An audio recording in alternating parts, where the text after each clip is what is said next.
2017년부터 2022년까지의 수능 한국사 출제 경향 분석부터 볼게요. 2017년이 수능 한국사가 필수로 전환된 다음이어서 절대평가로 전환이 됐고, 그에 따라 난이도가 예전에 비해서는 요즘이 조금 더 쉽죠. 그래서 그때 출제 경향 분석을 해본 건데, 시대별로 몇 문제 나왔는지 같이 볼게요. 글씨가 작아서 안 보이면 프린트 보세요. 똑같은 거니까. 자, 선사시대 매년 몇 문제 나오죠? 한 문제 나와요. 구석기, 신석기, 청동기 이 중에 한 가지씩이 나왔어요. 그래서 여러분들이 헷갈려하는 여러 나라의 등장, 그 파트라든지 아니면 쉬운 고조선이라든지 이런 쪽은 출제가 아직까지는 안 됐고, 구석기, 신석기, 청동기 이 중에 하나를 묻는 문제가 꼭 출제가 됐으니까 그 부분 알아두시면 좋을 것 같고, 삼국시대 보겠습니다. 삼국시대도 몇 문제? 한 문제 나와요. 한 문제. 고구려, 백제, 신라 그 생각보다는 넓은 기간 동안 딱 한 문제 나오고 있고요. 남북국 시대 특징이 뭘까요? 남북국 시대? 발해랑 통일신라랑 번갈아 가면서 나와요. 그렇죠. 아직까지 그 패턴이 깨지지 않았어요. 그럼 여러분들 수능 볼 때는 뭐가 나올까요? 발해. 그렇지. 발만 파? 발해가 문제가 쉽습니다. 그래서 발해가 나오는 것이 여러분들께 행운이에요. 고로 재수를 하면 안 되겠죠? 자, 그 다음 고려시대 몇 문제 나오죠? 네, 세 문제 나오고 있습니다. 정치, 사회, 경제, 문화 각각의 영역 중에서 세 가지가 골고루 출제가 되고 있어요. 정치사는 늘 포함이고요. 사회, 경제, 문화사 중에 2개 이렇게 나오고 있습니다. 조선시대 몇 문제? 최근에? 네 문제 정도로 정착을 했죠. 네 문제 마찬가지로 정치, 경제, 사회, 문화 골고루 출제되고 있고요. 최근의 트렌드를 보시면 조선 전기보다는 어느 시기가? 조선 후기가 조금 비중이 높은 걸 알 수 있죠. 그럼 조선 전기랑 후기를 구분하는 기준점이 되는 건 무슨 사건이니? 임진왜란. 그렇지. 그래서 임진왜란 이후 흥선대원군이 집권하기 그 직전까지 그 안에서 세 문제 나오고 있으니까 그 부분 좀 열심히 하셔야겠죠. 자, 개항기는 흥선대원군 집권에서 강화도 조약을 체결하던 그 시점부터 일제강점기가 시작되기 직전까지의 기간입니다. 그 기간에서 무려 세 문제 정도 나오고 있고요. 일제강점기 현대사 제가 가르치는 부분은 아니라서 그냥 흰색으로 칸을 냅뒀는데, 일제강점기 4문제 좀 많이 나오고 있죠. 현대사 3문제 이렇게 해서 나오고 있습니다. 그래서 2022학년도 작년 수능 한국사의 특징을 3가지로 분석을 해보자면, 일단 첫째, 전근대사랑 근현대사의 비중이 1대1로 같아요. 그래서 조선시대까지 10문제, 개항기부터 현대사까지 10문제 이렇게 10대 10, 1대 1의 비율로 출제가 됐고요. 그럼 난이도는 어땠을까? 풀어본 사람이 당연히 없겠죠. 풀어본 사람이 있다면 충분히 알 텐데 중간보다는 훨씬 쉬웠어요. 난이도가 절대평가로 바뀐 이래로는 그렇게 어려워지지는 않고 있어요. 그래서 좀 쉬웠어요. 그리고 세 번째 특징이 뭐냐면, 쉬운 와중에도 오답률이 그래도 조금 높았던 문제? 그건 어디에 분포해 있을까? 그치, 개항기, 일제강점기, 현대사 이쪽 파트가 그나마 오답률이 높았던 문제는 근현대사 쪽에 위치를 하고 있습니다. 그러다 보니까 2학기 때 나랑 수업을 할 부분, 그리고 1년 내내 주성 선생님과 수업할 부분, 그 부분에서 여러분들이 헷갈릴 수 있는 문제가 나올 수 있으니까 그 부분을 잘 눈여겨보자 라고 할 수 있고, 하나만 더 추가해보자면, 확실하진 않지만 최근에는 지도, 사진, 도표 이러한 단순한 자료를 활용하는 문제는 점점 줄어들고 있는 경향이 있고요. 그 대신에 사료를 가지고 문제를 내는 케이스가 증가하고 있어요. 그래서 프린트에도 A도 B도 전부 다 관련된 사료들 많이 수록하고 있는 편이니까 수업 시간에 다루는 사료들만 잘 공부해도 어렵지 않게 맞춰갈 수 있을 것 같습니다. 자, 오른쪽에 빈칸 좀 냅둔 거는요, 여러분들이 올해 내년 수능 한국사 한번 풀어보시고 알아서 분석해 보시면서 여러분들 수능에 뭐가 나올지 한번 예측을 해보라고 비워놓은 거니까 활용하실 분들은 활용을 하시고요. 자, 선사시대 그 아래 볼게요. 구체적으로 어떤 주제가 출제되었는지를 작성해 두었습니다. 2017년부터 22년까지 선사시대는 구석기, 청동기, 구석기, 신석기, 구석기. 알다시피 이 세 가지 중에 한 가지 아무거나 나오고 있고요. 삼국시대 볼게요. 한 문제가 보통 나와요. 한 문제가 어떤 시점이 나오는 것 같아요? 출제 패턴의 특징이 보이십니까? 여러분들이 한번 2023년 학년도를 예측해 보세요. 지금 고3 선배들에게 뭐가 나온다라고 찝어줄 수 있을까요?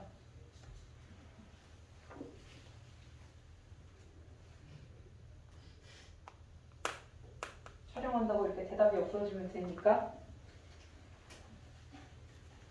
정답을 바로 말씀을 드리자면 고구려 백제 신라는요. 특정 국가의 특정 왕의 업적만 묻는 그런 단편적인 문제는 절대 안 나와요. 대신 두 개 이상의 나라가 서로 영향을 주고받은 시점들 있죠.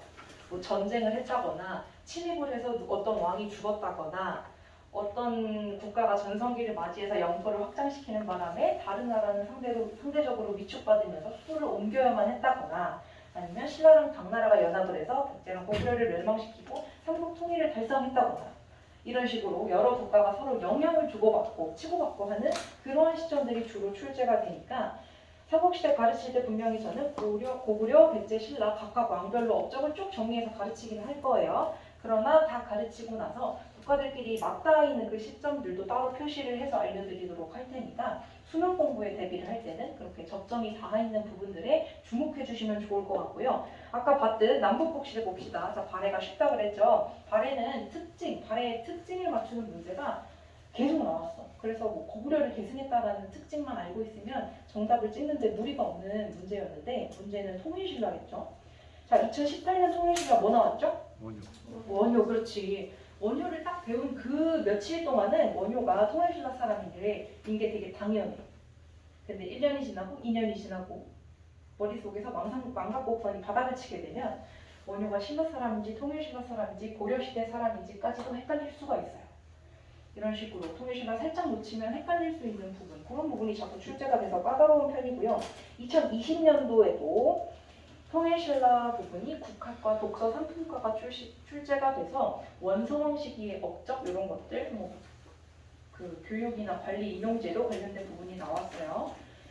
그리고 2022학년도 작년 수능이죠. 통일신라에서 신문왕의 업적과 관련된 부분들이 나왔습니다. 그래서 통일신라 파트가 나오게 된다면 뭐가 나올지 예측하기는 조금 힘든 그런 부분들이 있고요. 고려시대를 좀 볼게요. 고려시대 정치, 경제, 사회문화 골고루 출제된다고 했는데 정치사는 무조건 왕의 업적이에요. 왕의 업적. 어떤 왕들을 물어봐 왔었니 지금까지? 태조, 성종, 공민왕 그 정도 있죠. 그래서 그런 왕들을 배울 때는 조금 더 자세히 외워줄 필요가 있을 것 같고 2017년도부터 그냥 쭉 보시면 신진사대고 사회사고요. 삼공유사 문화사일 거고요. 토지제도 경제사, 승려의천 문화사, 경시서 경제사, 무신정변 사회, 삼공유사 제왕홍기 동명홍편 문화사, 무신정변 원감석비 정치사회사 섞여 있겠죠. 이런 식으로 정치사회 경제 문화가 골고루 한 번씩 건드려지는 부분이 고려시대고요. 조선시대도 마찬가지로 정치, 경제, 사회문화 골고루 출제되는데 이때도 마찬가지로 조선시대 정치사는 왕의 업적을 물어요. 왕의 업적. 5년 연속 뭐가 나왔죠? 왕의 업적? 세종, 그렇죠. 근데 세종은 최근 2, 3년 전까지만 해도 같은 문제가 계속 반복될 만큼 그냥 너무 쉬운 문제로 전락해버렸어요. 그래서 작년에 드디어 누가 나왔어? 세종이 아닌? 성종이 나왔어. 성종, 그치? 세종, 성종, 또 그 이외에 어떤 왕들이 정치사로 물어봐 줄 수 있는지 조선시대 배울 때 같이 살펴보도록 하고 2017년부터 조선시대 출제된 거 키워드 중심으로 보시면요. 균역법, 경제사, 실학자, 문화사, 상품작물의 재배, 경제사, 새로운 사상의 등장, 문화사, 균역법, 경제사, 문화 있고 임술, 농민, 봉기, 삼정, 이정청, 경제사, 사회사 다 될 것 같고 중상학과, 실학자, 문화사, 대동법, 경제사, 한글소설, 문화사, 상품작물도 있고 실학, 북학사상, 문화사 이런 식으로 골고루 출제되고 있습니다. 자, 그 다음 골 때리는 것이 바로 이 개항기죠. 개항기 특징이 보이십니까? 뭐가 나올 것 같아요? 올해 수능? 얘들아 봐봐나? 동학농민운동 나올 것 같아요. 사실 개항기는 뭐가 나올지 모르겠다가 내가 할 수 있는 대답에 최선이에요. 개항기는요 이처럼 그냥 아무거나 랜덤하게 3개를 냅니다. 그래도 불행 중에 다행인 것은 지금 당장 설명은 못하지만 배웠을 때 뭔지 아는 사건들이 나와요. 그래서 여러분들이 중학교 때 대충이라도 수업을 조금이라도 들었다면 갑신정변, 갑오개혁, 정미의병, 동학농민운동, 국립협회, 국채보상운동 이 정도의 사건들은 들어는 봤죠. 그죠? 수업 시간에 안 들었었더라도 상식적으로 몇 번 들어본 사건들, 그렇게 유명한 사건들이 중점적으로 출제가 되는 게 개항기입니다. 그러나 살짝 조금 우려스러운 부분은 여러분들이 가장 싫어하는 그 조약들 있죠. 한동안 출제가 안 됐어요. 출제가 됐다 한들 강화도 조약이나 도청 상민 수료 무역 장정처럼 특징이 뚜렷한 것들, 쉬운 것들만 출제가 되었었는데 작년에 조미수호 통상 조약을 건드렸습니다. 여러분들 때는 어떤 조약을 어떻게 건드릴지 사실은 모르겠지만 어쨌든 2학기 때 저와 수업을 하게 될 때 각종 조약을 총 정리하는 한 시간이 있을 겁니다. 그 시간에만 잘 정리를 해놓으면 외우는 건 여러분들이 3학년 되실 때의 몫이겠죠. 그 다음 일제강점기랑 현대사 가볍게 볼게요. 대체적으로 보시면요. 3.1운동 좋아하죠. 1910년대 무단통치의 특징, 1930년대 민족 말살 통치의 특징 이런 것도 좋아하고요. 그리고 2017년, 18년 연달아 한국광복군이 출제되면서 한국광복군이라는 중요한 독립운동 단체를 계속 새동처럼 내는가 싶었는데 한동안 3년 동안 안 나오다가 드디어 2022년에 한국광복군이 출제가 됐어요. 한국광복군은 6모 11모에서도 계속 출제됐었던 단체예요. 한동안 수능에서 잘 안 보였던 단체가 6모 11모 모의고사에서 종종 등장을 했고 결국에 수능까지 나왔던 케이스입니다. 그러니까 여러분들이 올해 6모 11모 볼 때 뭐 크게 마음 써서 한국사에 임하진 않겠죠. 비장하진 않겠지만 그래도 시험 끝나고 나서 맞았던 틀렸던 어떤 시대에서 몇 문제가 어떤 주제로 나왔는지는 분석을 좀 해보셨으면 좋겠어요. 그렇죠? 맞고 틀리고가 중요하다기보다 어떤 게 나왔었구나. 그거는 좀 파악하시면 좋을 것 같고요. 그리고 작년에 사실 좀 골 때렸던 게 신민회와 신간회가 다 나왔죠. 그죠? 신민회는 개항기 시대 때의 단체고 신간회는 일제강점기 시대 때의 단체예요. 분명히 여러분들은 다 배우고 나면 뭐 왜 만들어졌고 누가 주된 인물이고 무슨 활동을 했고 왜 해체가 됐고 다 외워. 심지어 헷갈리지도 않고 부분에서 잘 외우는데 이제 헷갈리는 건 이게 신민회인가 이게 신민회인가요. 특징과 내용은 줄줄이 다 읊을 수 있는데 그 명칭이 헷갈리는 거지. 그렇겠다. 근데 이제 작년 선배들을 보니까 어떻게 외우냐면 신박해요, 신박해. 자, 개항기는 나랑 수업을 하죠. 일제강점기는 주성생도 수업을 하죠. 나한테 배운 게 신민회, 주성생께 배운 게 신간회. 괜찮죠? 이런 식으로 여러분들이 가장 개항기랑 일제강점기를 어려워하는 이유는 일본이라는 국가가 흥선대원군 시점부터 광복을 하던 그날까지 끊임없이 어그로를 끌어요. 그러다 보니까 분명히 일제강점기보다 훨씬 전에 개항기 시점의 사건인데 일본이 너무 뭔가를 간섭하고 방해하는 느낌이 드니까 일제강점기라고 착각을 하기가 쉬워. 근데 작년 선배들은 헷갈리지만 나한테 배웠으면 개항기, 주성선생님께 배웠으면 일제강점기 이렇게 외우더라고요. 뭐가 됐든 외우면 되는 거겠죠?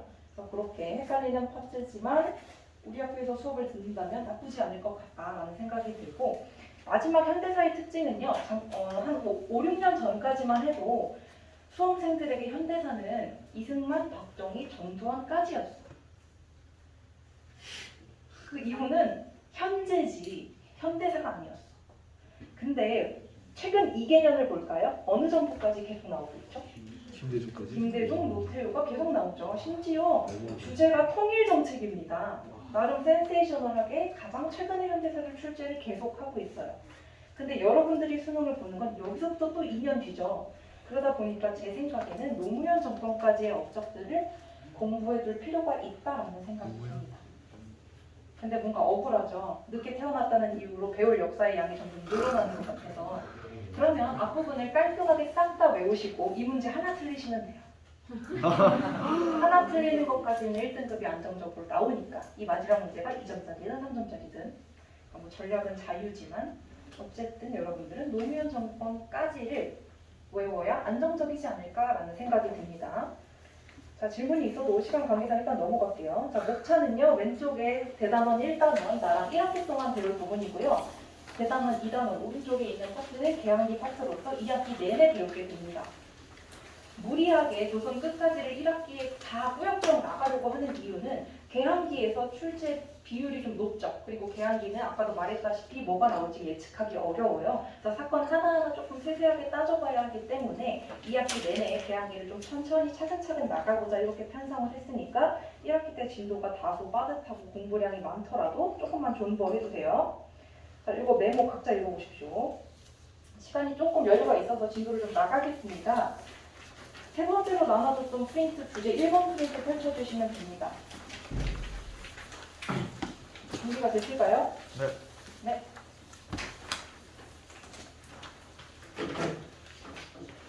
자, 지금 화면에 띄워둔 저 부분은요, 사실 수능이든 모의고사든 내신이든 나올 확률은 0%에 가깝죠. 그냥 상식적으로 이해를 해봅시다. 자, 역사가들에게 역사를 두 가지 시기로 구분을 해라 라고 한다면 선사시대와 역사시대로 구분을 할 겁니다. 그때의 구분 기준점은요, 문자의 발명이에요. 문자의 발명. 그래서 문자가 발명되지 않아서 아무런 기록이 남아있지 않은 시대를 선사시대라고 하고요. 문자가 발명된 이후에 문자도 여러 기록이 남아있는 시기를 역사시대라고 합니다. 그랬을 때 그 첫 번째 그 선사시대를 다시 네 가지 시대로 구분할 수 있는데 이때의 구분 기준은 어떤 도구를 사용했는가? 구석기 시대, 친석기 시대, 청동기 시대, 철기 시대 모르는 사람 없겠죠? 그럼 각각 사용했던 도구 좀 큰 소리로 말해주세요. 구석기 시대 무슨 도구를 사용했죠? 뗀석기, 그렇죠. 신석기 시대? 간석기, 청동기는 청동기, 철기는 철을 사용했겠죠. 그죠? 여러분들이 대답을 크게 자신 있게 할 수 있는 건 몇 시간 없어요. 삼국시대로 넘어가면 대답을 하고 싶어도 못하니까 오늘 대답 좀 많이 해주세요. 자, 2번 구석기 시대로 넘어갈게요. 여기서부터 시험에 나올 법한 내용들이 있겠죠. 자, 구석기 시대 만주나 한반도 지역을 기준으로 할 때 약 70만 년 전에 시작이 됐습니다. 연도를 외울 필요는 없지만 그냥 가장 오래된 게 구석기다. 이 정도의 개념만 있으시면 돼요. 당연히 사용했던 도구는 뗀석기. 뗀석기 어떻게 만들어요? 깨서. 냅다 던져서 깨트려요. 그래서 나온 것 중에 쓸만하게 있으면 쓰거나 아니면 돌끼리 부딪혀서 깨트리거나 그런 식으로 떼어내서 깨트려서 만드는 게 뗀석기입니다. 그 뗀석기의 사이즈나 기능에 따라서 다시 시기를 구석기, 전기, 중기, 후기 이렇게 구분할 수가 있는데 구석기 시대 전기에는요 뗀석기 사이즈가 좀 커요. 어쨌든 인류가 태어나서 최초로 도구라는 것을 만든 것이기 때문에 아직까지는 도구 제작 기술이 미숙해서 뗀석기의 사이즈가 좀 큽니다. 그리고 하나의 뗀석기를 겟하는 순간 그걸 가지고 떼어낼 때도 쓰고 밀어낼 때도 쓰고 긁을 때도 쓰고 부술 때도 쓰고 사냥할 때도 쓰고 다 써요. 즉 1도구 다기능의 역할을 했죠. 그래서 대표적인 뗀석기로는 주먹도끼와 집게가 있습니다. 왜 주먹도끼만 빈칸을 해놨느냐? 여태껏 모의고사나 수능에서 구석기 시대가 출제됐을 때 힌트로 늘 제공했던 게 주먹도끼, 명칭 또는 사진으로. 사진은 이따가 같이 살펴보도록 하고요. 자, 구석기 시대 중기로 넘어가게 되면 석기 사이즈가 조금 작아지고요. 기능이 세분화됩니다. 기능이 세분화됐다는 것의 뜻은 앞에 명칭에서도 알 수 있다시피 긁게, 밀게, 찌르게, 새기게 명칭만 봐도 이 뗀석기가 무슨 기능을 했는지가 드러나죠. 그죠? 그럼 긁기는 뭘 한 걸까? 긁어낼 때 쓴 거지. 그치? 나머지는 물어볼 필요도 없겠지. 이런 식으로 구석기 시대 전기 때는 돌이 주먹만 하다 해서 주먹도끼였는데 이제는 각각의 뗀석기가 하나 또는 두 개의 기능으로 세분화됐어. 좁혀졌어. 그래서 명칭에서도 저런 식으로 기능이 좀 드러날 수 있게 하나의 도구가 하나의 기능을 하는 것으로 점점 좁혀져 나가게 됩니다. 구석기 시대 후기로 가게 되면 순배찌르개라는 도구를 사용하게 됩니다. 순배찌르개 어떻게 생겼을까요? 막대기에다가 뭔가를 꽂아놨대. 그렇지. 그래서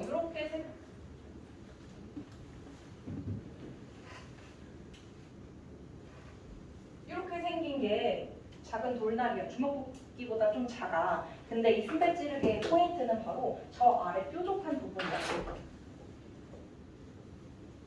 이 부분 있죠? 이 부분의 명칭이 순배야.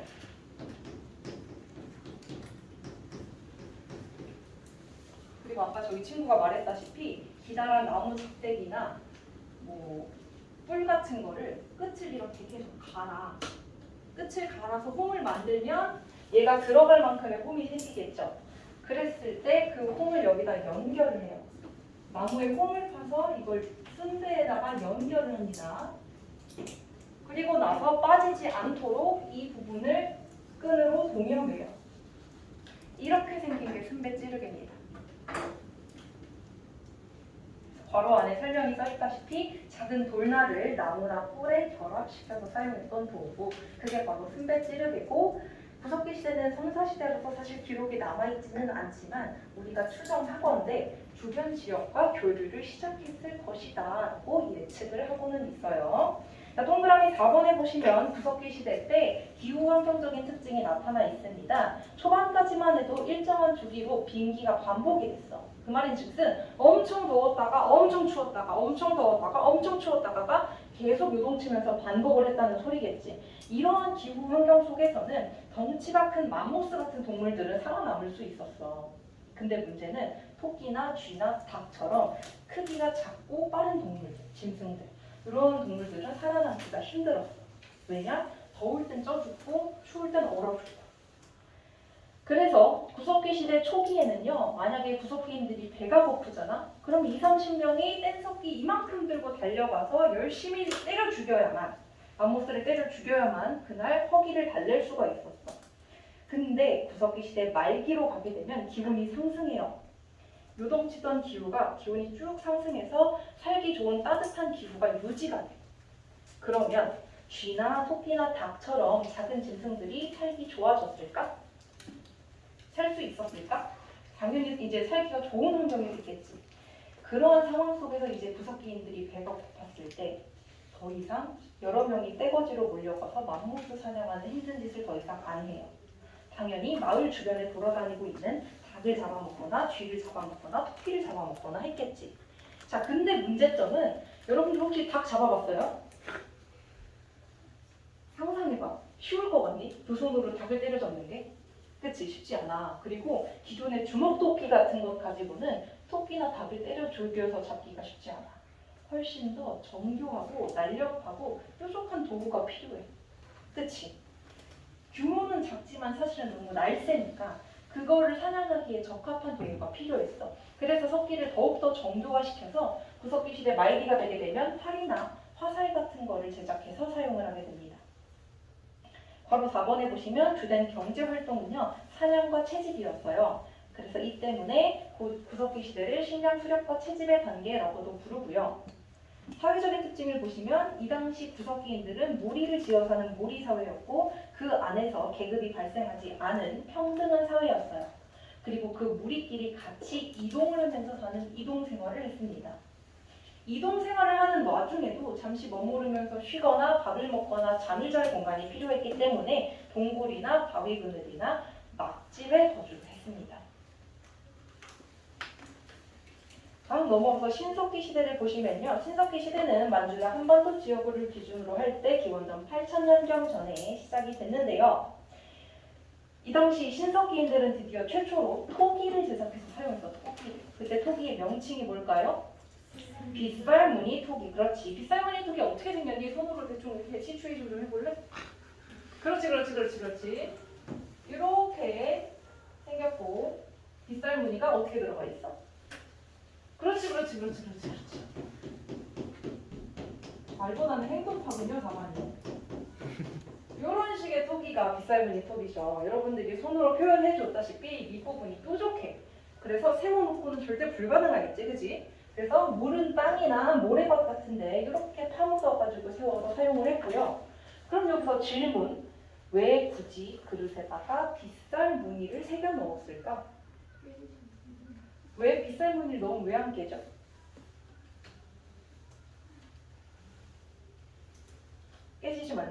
깨지지 말라고 빗살을 넣는다라는 그 사고를 신석기인들이 바로 할 수 있었을까요? 꾸미고 싶어서. 둘 다 맞는 것 같아. 비가 내려서 농사를 좀 잘 지어라라는 주술적 의미가 있다라고 일부 학자들이 해석하기도 하고, 그 다음에 이 당시 어쨌든 진흙을 대충 빚어다가 불구덩이에 넣어서 그릇을 굽고자 시도했을 거 아니야, 그치? 인류가. 그랬을 때 가장 큰 문제점이 뭐였느냐? 진흙을 열심히 빚어서 불에 넣는 순간 금이 가거나 깨져. 그래서 실패율이 너무 낮은 거야. 그래서 이걸 해결하기 위해서 어차피 불에 넣으면 금이 갈 거, 그 금 모양이랑 비슷하게 우리가 미리 금을 만들어서 구워보자 라는 발상을 했어, 신석기인들이. 그래서 금을, 빗살무늬를 이렇게 넣어서 구우면 구울수록 토기 제작의 실패율이 현저하게 낮아졌대. 그래서 신석기 시대 초기의 빗살무늬 토기는 이런 식으로 빗살무늬가 머리부터 발끝까지 다 새겨져 있는데 점차 시간이 지날수록 이 빗살무늬가 위쪽만 남게 되고 아래쪽은 굳이 빗살을 넣지 않아도 토기가 깨지지 않을 만큼 제작 기술이 발달했대. 그럼 왜 빗살무늬를 아래만 남겨놓지 않고 왜 위만 남겨놨을까? 여기가 사실 깨지면 밑으로 새니까 제일 위험하잖아. 근데 왜 빗살을 위만 남겼어? 위가 깨지기 쉬워서. 맞아, 위가 깨지기 쉬워. 자, 쉽게 생각하자면 혹시 영유아기 때 지점토를 사다가 그릇을 만들어 본 적이 있을까요? 그랬을 때 그걸 그대로 햇볕에다가 말리면 어디부터 갈라지니? 그치, 그 맨 위에부터 갈라져. 그래서 여러분들이 열심히 아마 물을 칠해서 비벼댔을 거야. 그런 기억이 있을 거야 아마. 신석기인들도 이 밑에는 그래도 덜 갈라지는 그런 제작 기술이 발달했는데 아무래도 이 위에 끝이 갈라지는 건 해결을 못했던 거지. 그래서 요 당시까지만 해도 신석기 시대 말기까지만 해도 빗살무늬 토기의 빗살은 위까지 남아있게 되고 이게 청동기 시대로 넘어가게 되면 더욱더 제작 기술이 발달해서 무늬가 아예 없는 민무늬 토기가 나중에 등장을 하게 됩니다. 이어서 보시면 돌을 갈아서 만든 간석기 당연히 사용을 했고요. 돌도끼, 돌보석, 돌멩이, 갈돌, 갈판, 그물추 등이 대표적인 간석기인데 갈돌, 갈판만 외우세요. 갈돌, 갈판만. 이거 이외의 것만 가지고 신석기 시대를 물을 확률은 없어요. 갈돌, 갈판은 수능에서도 출제됐고 혹시 나온다면 갈돌, 갈판을 물어볼 겁니다. 자, 그리고 가락바퀴랑 뼈바늘도 대표적인 신석기 시대 유물인데요. 우리 현재 인류는요, 가락바퀴나 뼈바늘이 출토된 것을 보고 신석기 시대 사람들이 옷이나 그물을 직접 제작해서 입었을 것이다 라고 추정을 해. 뼈바늘은 지금의 바늘이랑 비슷하니까 대충 그 기능을 알겠어, 그치? 근데 가락바퀴 가지고 어떻게 옷을 만들었다고 생각을 했을까? 가락바퀴 요 오른쪽 아래 이렇게 생긴 거거든요? 보이시나요? 요거? 이 가락바퀴 주면 옷 만들 수 있어요, 여러분? 아니요. 신석기 시대 사람들도 했는데 왜 못해요, 우리는? 여러분들이 방법을 모르는 거겠죠? 여기 사진을 조금 확대해서 보여드리면 보이실까요? 여기 아래에 있는 요 돌덩어리 있죠? 요게 가락바퀴예요. 이 가락바퀴는 아까도 작은 사진으로 봤듯이 구멍이 뚫려 있어. 그래서 그 구멍에다가 이런 순대찌르개 막대기 같은 기다란 막대기 있지? 그걸 꽂아. 그리고 나서 여러분들 고양이 빗질하면 털 어떻게 돼? 뭉게뭉게 털뭉치가 나오는 거 알아? 이 당시도 사냥을 하고 고기는 먹었을 거고 가죽은 벗겨서 어딘가 덧대 입었을 거고 그 털들이 나왔을 거잖아. 그 털뭉치를 가지고 저게 지금 여기 가락바퀴가 있고 여기다가 나무를 이렇게 꽂았잖아. 그리고 여기 끝에 홈이나 고리를 파. 그래서 이 홈이나 고리에다가 털뭉치를 걸어. 그러면 니트에서 오리 하나 풀리듯이 뭔가가 걸리겠지, 얘들. 그지? 상상이 됐어? 상상이 됐어? 자, 뭔가 오리 하나 걸렸고 여기는 털뭉치가 이렇게 있어. 이렇게 오리 하나 걸렸을 때 이 막대를 냈다 돌려. 그럼 어떻게 될까? 얘네끼리 지들끼리 엉키면서 얇고 단단한 실 모양처럼 뭔가가 만들어지겠지, 그치? 여자애들 머리 땄듯이 약간 그러한 원리로. 그래서 이렇게 해서 실을 만들었어. 그래서 어느 정도 실이 길게 뽑히면 저 아래 실패처럼 아래쪽에 감아놓고 다시 또 털뭉치를 걸어서 실을 냅다 돌려서 만들고 이렇게 해서 실을 제작하고 실을 뽑아냈던 도구가 가락바퀴고 이렇게 뽑아낸 실을 바탕으로 뼈바늘에다가 그 실을 꿰어서 옷이나 그물을 제작을 했던 거죠. 이어서 보시면 신석기 시대의 경제적인 특징은요. 드디어 농경이 시작되고 목축이 시작됐다는 점입니다. 그래서 구석기 시대의 식량 수렵과 채집의 단계에서 벗어나 식량 생산 단계로 진입을 하게 됩니다. 아마 이 페이지에서 가장 중요한 게 이 농경일 거예요. 신석기 시대 때 농경이 시작됐다. 그 아래에 기원전 3500년경 한반도 일부 지역에 농경이 도입됐다 이 말은요. 신석기 시대는 8000년경이 시작됐지만 농경은 신석기 시대의 시작 전과 동시에 시작된 게 아니라 신석기 시대가 시작된 지 한참 뒤에 비로소 기원전 3500년경쯤에야 농경이 시작됐다는 걸 의미해요. 그리고 한반도 전국도 아니고 일부 지역에만 시작이 됐어. 그러니까 신석기 시대의 특징이 농경의 시작은 맞지만 그 시점이 일치하지는 않고 전국에서 일어난 공통적인 특징은 또 아니다.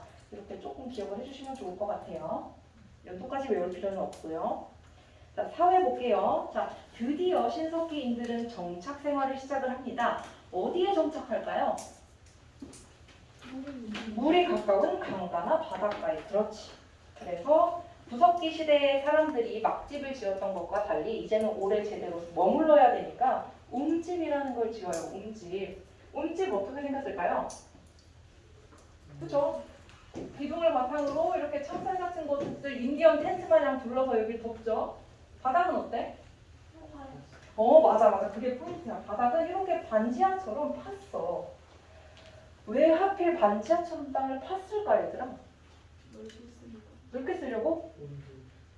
온도? 사실 땅은 추워. 밑에 밑으로 갈수록 춥잖아. 불 까려고 그 불을 여기다 돌려. 그렇지. 여기 불도 위치하고 있기는 했어. 자, 문제는 뭐였냐면 당시 이 건축이라는 걸 최초로 했잖아. 그지? 그러니까 사람이 넉넉하게 서 있고 생활할 만큼의 층고가 높은 건물을 지어내지 못했어, 신석기인들은. 근데 집안에서 하루 종일 집 천장이 낮다고 이러고 있으면 불편하잖아. 그지? 이 문제를 해결하고자 기둥을 높게 세우는 기술이 없으니 땅으로 파자 라고 해서 반지하를 형성하게 된 거고요. 이러한 형태로 가운데 불, 화덕이 위치해 있고 가끔 건축 기술이 좋은 금손의 신석기인들은 여기에다가 이렇게 입구를 만들기도 했대요. 그래서 가끔 사진들 보면 입구가 있는 움집도 있고 없는 움집도 있고 누가 질문을 하더라고. 입구가 없으면 움집에 어떻게 들어가나요? 라고 하는데 저 블라인드 사이를 비집고 들어간다고 생각하십니다. 그렇죠? 알겠죠? 알겠죠? 궁금하면 한번 해보세요. 그리고 신석기 사회는요, 시족, 부족 사회였고 아직까지도 평등한 사회였습니다. 그렇다면 시족과 부족의 차이는 뭘까요? 일단 시족. 친척, 그렇지. 같은 성, 그치. 혈연 관계로 엮여져 있는 그 집단, 엄마 아빠와 자식, 친척 이런 관계겠죠. 그럼 부족 사회는 뭘까?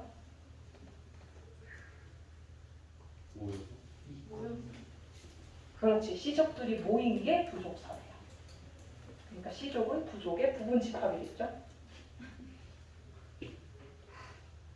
그 다음 바로 5번에 보시면 신석기 시대에 드디어 원시적인 형태의 신앙이 발달하기 시작을 하는데요. 애니미즘, 샤머니즘, 토테미즘이 대표적입니다. 애니미즘, 무엇을 믿는 게 애니미즘일까요? 동물이라고 대답을 하길 바랬어요. 자, 동물 아닙니다. 여러분들이 가장 많이 헷갈려요. 아마 지금 동물이라고 대답한 사람들은 평생 안 까먹을 거야. 아마 여러분들 애니멀 때문에 이 애니미즘을 동물이라고 늘 착각을 하는데 애니미즘의 애니는 anything, anywhere 할 때 그 애니예요. 그러다 보니까 모두 다 전부 다 모든 것에 영적 능력이 있다고 믿는 세계관. 대표적인 사례 하나만 들어줄래? 뭐가 애니미즘이 될 수 있을까? 네? 식물? 식물 믿는 거 거의 약간 토테미즘적인 것 같은데? 그렇지. 돌에다가 영혼이 있다고 믿는 거야. 그래서 가끔 여러분들 절 같은 데 여행 가보면 돌 쌓는 거 해봤어? 아, 네. 그 꼭대기에 하나를 더 얹어서 무너뜨리지 않고 소원을 비는 그거 하잖아. 여러분들이 애니미즘을 경험한 거예요. 돌을 믿는다? 그럼 애니미즘. 또 뭐가 있을 수 있을까? 내가 물을 믿는다? 그럼 물 한 바가지를 떠놓고 기도를 하는 것이고, 그렇죠? 그런 것. 정말 모든 것에 내가 생각하는 그것에 영혼이 있다, 신령한 기운이 있다라고 믿고 뭔가의 종교적인 행동을 한다면 그게 애니미즘이 될 수 있을 거고요. 샤머니즘은 쉽죠. 샤먼, 즉 무당을 믿는 게 샤머니즘. 토테미즘이 여러분들이 아는 뭘 믿는 거? 동물 또는 식물을 믿는 거. 그래서 대표적인 게 단군 신화 속에 있는 두 가지 동물. 뭐가 있죠? 곰이랑 호랑이. 그치? 여러분들 17세가 된 지금도 고조선을 곰의 자식이 세웠다고 믿는 건 아니죠. 그럼 뭐야? 곰을 숭배하는 거죠. 그렇지. 곰을 토템으로 숭배하는 부족이 있고 호랑이를 토템으로 숭배하는 부족이 있었어. 그 두 부족이 아마도 고조선이 성립됐던 그 지역 일대에서 가장 유력했던 두 라이벌 가문이었을 거야. 걔네가 정말 마늘과 쑥을 먹었다기보다는 어쨌든 치고받고 싸우면서 경쟁을 했다는 소리겠지. 그 경쟁에서 밀려난 게 호랑이를 믿는 부족일 거고 최종적으로 승리를 한 게 곰을 믿는 부족일 거야.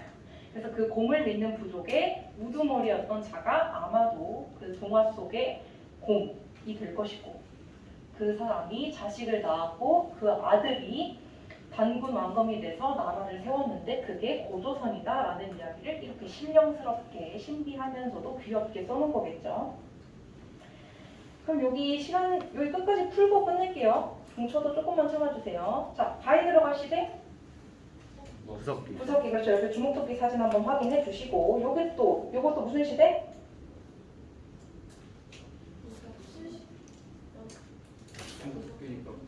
착각하기 쉬운 게 신석기죠. 생긴 것만 보고 움직인가? 옆에 돌떡이네 하고 간석기인가 하고 신석기로 접근하기가 쉬운데 밑에 써있죠. 막집이라고. 여기 옆에 주목토끼라고 써있죠. 그러니까 당연히 무슨 시대? 구석기 시대고요. 오른쪽 위로 가서 이거 작년 수능 기출인데요. 연천 전공유족과 주목토끼 무슨 시대? 구석기 시대. 그렇죠. 이 자료를 보고 밑줄 친 시대가 어떤 시대인지 묻는다면 무슨 시대일까요?